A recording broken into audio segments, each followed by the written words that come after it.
negotiate. 3, 5, 6, 9. Don't cross the picket line. 2, 4, 6, 8. Starbucks come negotiate. 3, 5, 6, 9. Don't cross the picket line. 7, 9. 7? 7-9. I'm odd. Like you guys understood what I meant. You got the rhyme one. Alright. Alright, we're gonna start. Hello everyone, and thank you so much for being here at Madison's largest ever strike against Starbucks! We survived the rain, we're out here and we got our biggest attendance yet. Let's go everyone! My name is Evan McKenzie. I'm a 6-year partner and a shift manager at the Capitol Square Starbucks location. And I'm excited to be your MC for today's press conference.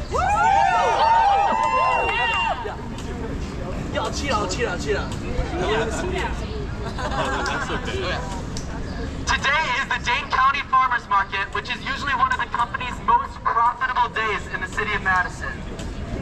However, today is especially important because, as you may have gathered, we have more than doubled our ranks since our last strike earlier this year.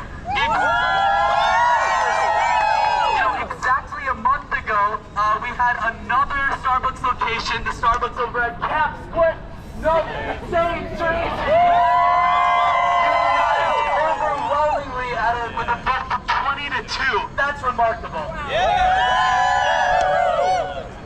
It has now become one of the largest unionized cafes in the entire Midwest.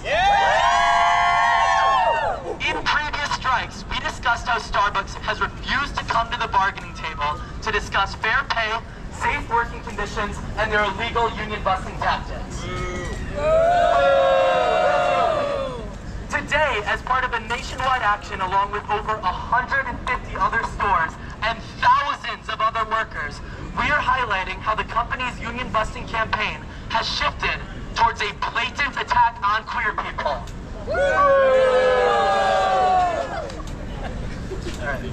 This Pride Month, upper management at Starbucks has forced managers around the country to remove pride decorations, which have been a core part of our cafes for years. It's disgusting. It's disgusting! What's disgusting? Union busting! As you will hear from today's speakers, we have come to expect that Starbucks will quickly drop its ostensibly queer veneer anytime there's a threat to the bottom line. This is why we strike. Trans and queer workers make up a majority of the folks behind the counter in Madison's cafes every day. When this company removes pride decorations from its stores, it sends a clear message that it does not want to have a direct relationship with its partners. Shame! It isn't interested in creating a safe place to work for queer workers. The company's shocking changes in policies are rooted only in an attempt to maximize profits and discourage its unionizing workers. What's disgusting? Union busting! There is a happy ending to this story, however. While Starbucks continues to alienate its workers and strip the protections for queer workers that were once a critical selling point for being hired at this company, we are organizing and we are protecting ourselves. Because guess what? If there's no contract, No party! we know that with the help of our community, we can help make Starbucks the company that it claims to be. We can ensure that every partner, both queer and otherwise, is safe, happy, and protected. Alright, so I'd like to introduce you guys to our first speaker, Allie. Allie is a shift manager and has been with Starbucks for over 8 years. And right? That's incredible. And she'll be discussing what she's seen at State Street over the years and how much pride and community matters in the city and in the cafe. Please welcome Allie, everyone.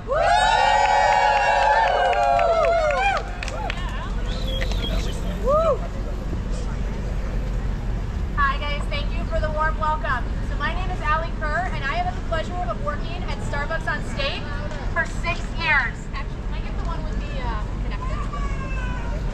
Hold on. Oh wait, can you hear me better now? Yeah. All right, cool.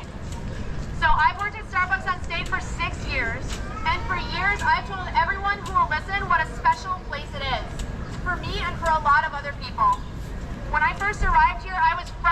undergrad and I had no idea what I was doing with my life or my career. Honestly, I barely knew how to make coffee. I was small. As a lot of you know, it's hard to stay small working somewhere like State Street. Over time, I grew into myself, felt my own strength, and learned to become a leader. I became a supervisor. I found a sense of belonging and felt acceptance and support from my coworkers and our customers alike.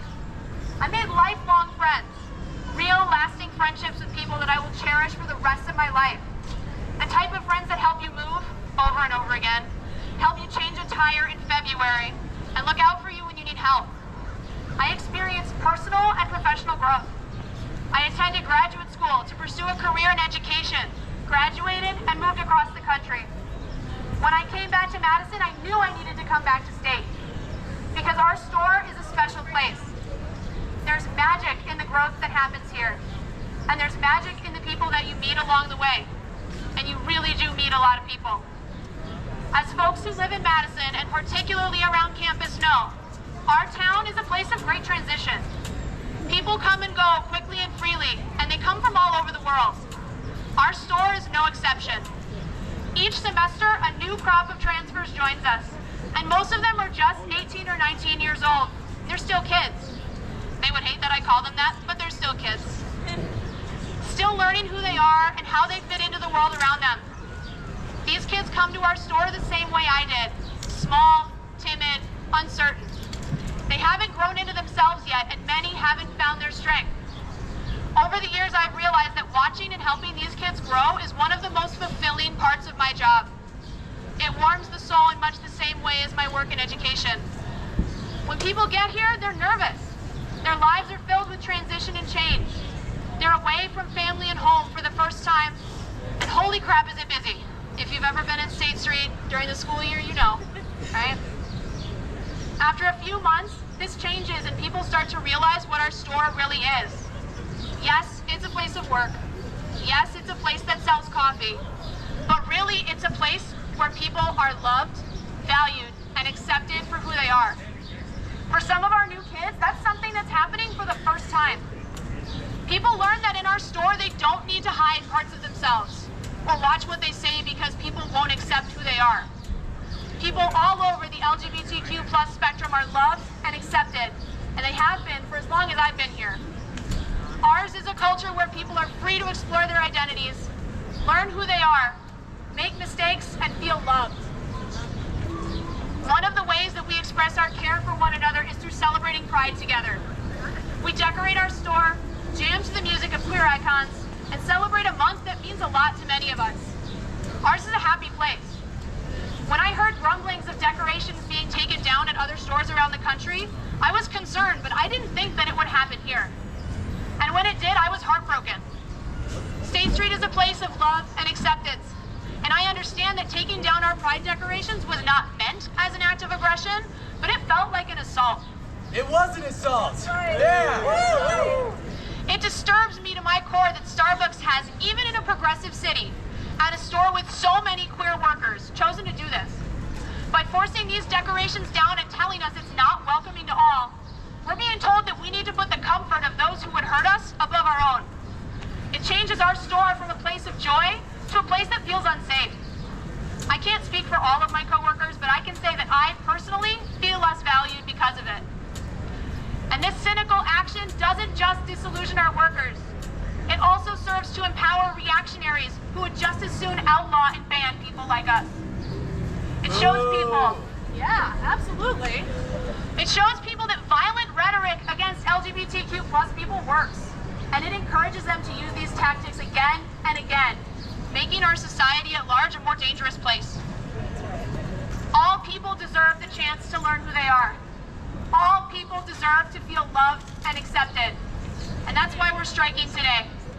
Thank you.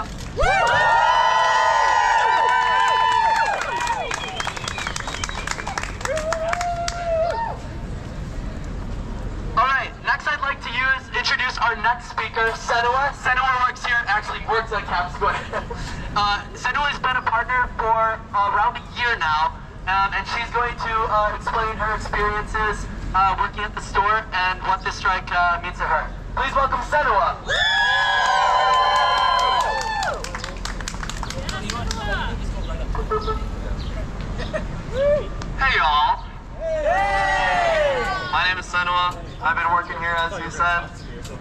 about a year. I came from a job that paid about the same, but I had to do less. But it sucked because I felt no community there. There were no trans people there. There were no queer people there. And I just knew I needed to get out of there. So I came here because I heard that there were queer people and I heard that there was queer healthcare. And I was like, well, if I come here, maybe I can stay here for a couple of years. Maybe it's a good job. I don't know. And I came and immediately I was happier, even though the work can be really hard, especially on days like this. Farmers markets can be hell. But I loved it so much more because we have so many trans people, so many queer people in our store, and I felt protected by my coworkers. But now, as Allie so clearly put, I don't really feel protected by the company. I'm not sure how I'm supposed to stand up for myself when Starbucks clearly takes a line against us in the middle of Pride Month. I'm not sure how I'm supposed to correct a customer on my pronouns after I've been misgendered for the 30th time in a day. I don't know how I'm supposed to say anything. The customer is priority, and the customer is over the worker. And that's a model that Starbucks subscribes to. That's a bigger problem that anyone in the customer service industry, especially queer people in the customer service industry, understand. That's right. But I love my coworkers, and I love everyone here who came out to strike. And I want to thank everyone for showing up and listening and learning and realizing that there's more to this than just trying to get more pay or trying to get better health care, even though those are incredibly important things that are being attacked right now by Starbucks directly. It's also about making people feel comfortable in a community and in a workspace where they may have to work for years. Yeah. But yeah, right now we are facing an unprecedented attack on trans people across the country, and Starbucks is clearly siding with the hateful people. We are having our healthcare directly taken away. I don't want to get too specific, but we did have a plan that was proposed and advertised to partners that was saying that they would cover trans healthcare almost entirely. Very low deductible, very low copay. They recently have just straight up taken that away. They advertised it to us, and they are straight up taking it away. We are not getting it anymore, and now our healthcare is pretty much the worst. And that was one of the things I came here for. So I want to thank everyone here one more time. I love everyone who's striking here. I love my queer community. I love the queers in Madison. Woo. Yeah. Have a good day, everyone.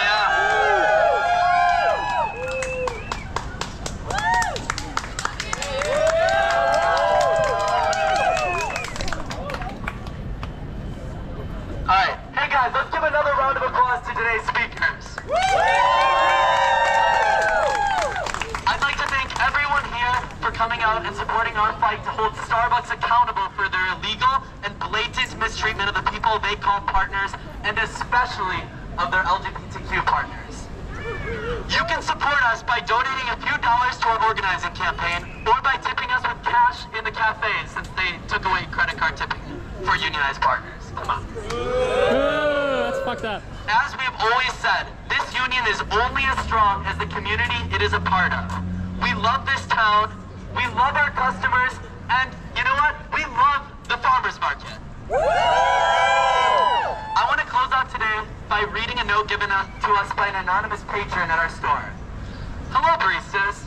I think it's horseshit that you were asked to take down Pride decor. Thanks for trying anyways. Love, one of your queer customers. Starbucks cannot continue to profit off of its queer workers and customers without showing up as part of our queer community. If they don't show up, then we will shut it down. If they don't show up, Shut it down! if they don't show up, Shut it down! if they don't show up, Shut it down! thank you for joining us, and get ready for some trans in a few minutes. Thank you, Madison! All right. Oh, guys, we're gonna get a big picture, everyone. So stay here, scrunch together, and we're gonna get started.